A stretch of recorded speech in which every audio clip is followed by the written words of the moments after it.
I'm drinking for the first time this Lent. Gave up drinking for Lent, and then I did the whole Jesus isn't real realization and said, "Fuck it, ball game. Let's tickle the liver." You know what I mean? But I gave up drinking for Lent because for about 3 weeks leading up to the beginning of Lent, I was drinking like the missiles launch tomorrow. Society is going to end. Call your unrequited love from high school and then open a tab that's unacceptable anywhere on the planet. Like unemployment drinking is what I was doing. And I started blacking out when I drink. Does anyone here do that when they drink? They black out? No one in this room went to college. Really? Fine. Since no one's done it, I'll talk about blacking out when you drink.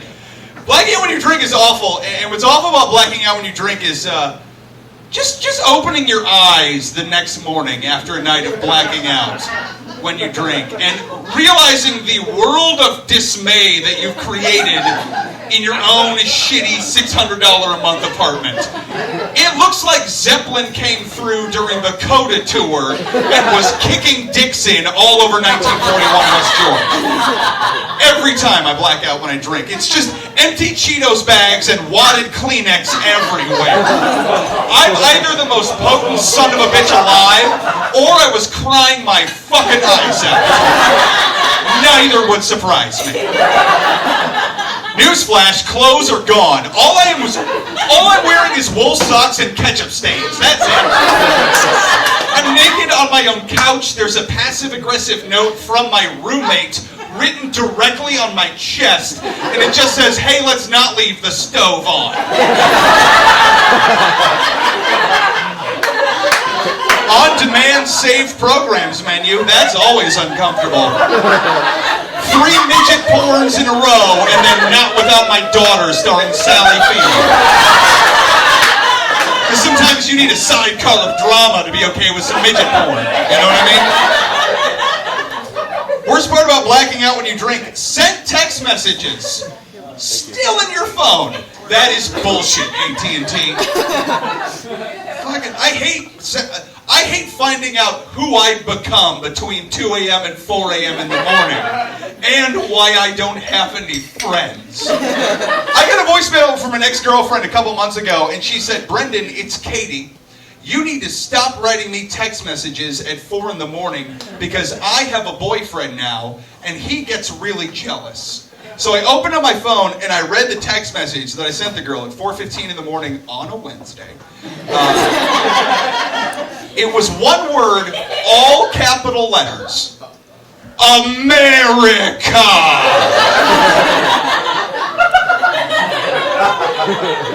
And then 13 exclamation points. One for every feather of freedom. You know? Who is this boyfriend getting jealous about me talking about liberty and high fives at last call? What is his problem? We should deal with that. I told that joke. I love telling that joke because it's ridiculous, but it's also true most of the time. But I also wanted to tell that because this happened not too long ago. Like 2 weeks ago, I got a Facebook message about that joke. And this is all true. I will show you this Facebook message after this if you don't believe me. But this is something that happened in my life. I got a Facebook message. Here it goes. "Hey, Brendan, I'm Annie from rooftopcomedy.com. They're a website. They buy comedy jokes that people do and then sell them to companies. This is what she wrote me. We're doing a project with Cheetos where they're looking for stand-up clips that are A, funny, and B, mention Cheetos to put on their website.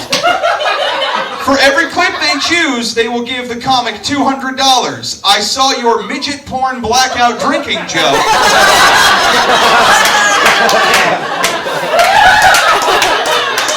Where you mentioned Doritos, could you switch the chips in the joke to Cheetos?"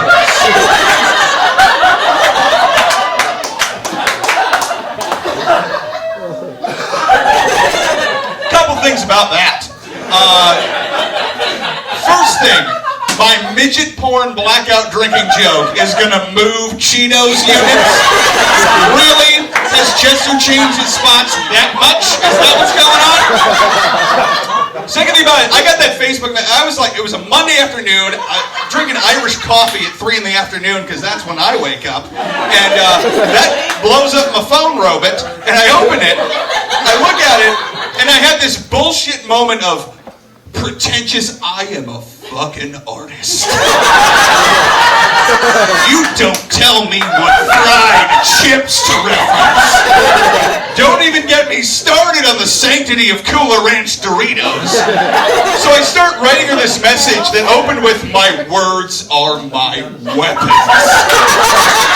And then I stopped having to write that message, and I went back to doing what I was doing before that message came through, which was staring out my living room window because the shades fell off the wall 3 months ago, and we haven't solved that problem. I was staring past a haphazard pile of DVDs on top of a radiator housing because I don't make shelf money. And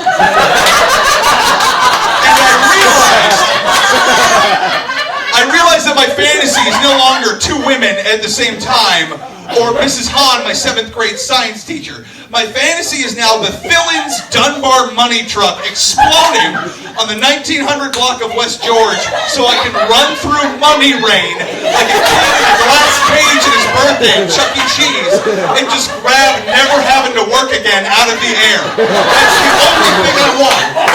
So I wrote this woman back. I said, first of all, I will change the name of the chips. Is that not enough? I will film a commercial where I suck the dick of a CGI Chester Cheetah. For $200, you could put a strap-on an inflatable stuffed Cheeto. He could fuck me in the ass. He could drop a Cheeto-y, poofy air load on my low back. I will send that DVD to my parents and write, "This is me and I'm Letterman." Give me $200. I am a bought-out piece of shit. I am not letting loose. Not at all.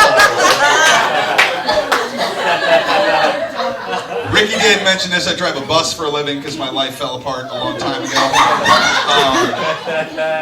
My last paycheck bounced like I work for a fucking family restaurant, so... Looking for a new job. Not good at that because I own neither a printer or a tie, so I don't bring resumes.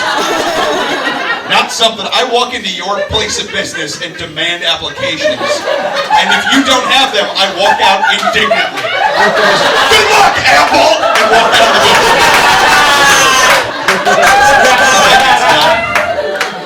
I love job applications, though, because every job application has the question on there. Hey, fella. You ever been convicted of a felony? Well, if so, hold on. How about you go ahead and explain? And they give you a fucking 1/8 of an inch of a piece of paper to explain felony time. What is your one-word excuse for a felony conviction? 9 times out of 10, that has to just say, framed. That's going to be it for me, everybody. Thank you.